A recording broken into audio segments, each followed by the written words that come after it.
Today we're going to practice inverse functions using the OMG math method. The directions say graph the function absolute value x minus 3, then graph the inverse relation. Step 2 is the function 1 to 1. Step 3, if the function is 1 to 1, find the inverse function and state the domain. The first thing we should observe is that we're given an absolute value function. Our mission is going to be to graph the absolute value first, then from the graph determine if it's 1 to 1. If yes, find its inverse.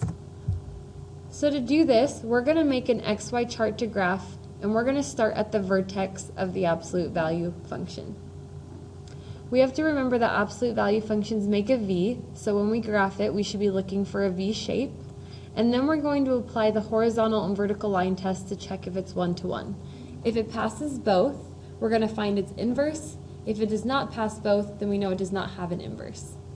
So we're going to go through and make our XY chart. For absolute value functions, we are going to find the vertex first in order to be able to graph this. Our vertex is always of the form HK. In this case, our H value is 3.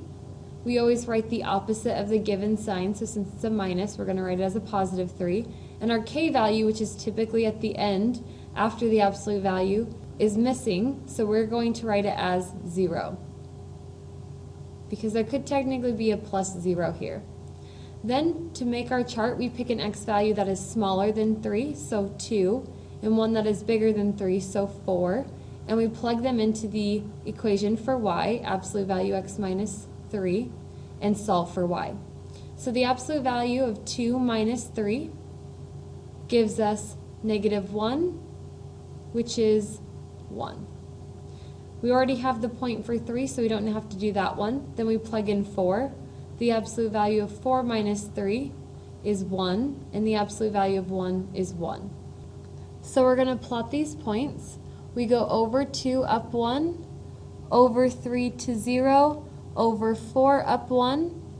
Then we connect these points with a V. So we know we've done our first step. We've graphed a V. Then to check to see if it is 1 to 1, we perform the vertical line test, which it passes. Then we perform the horizontal line test, which it does not pass because it goes through twice. Since it does not pass, there is no inverse. So we are finished with the problem. We've graphed it and we found that there is no inverse function. Thank you guys so much for watching my videos. If you want to get better at math, subscribe to my videos here. If you want more information on math, click on my website link here.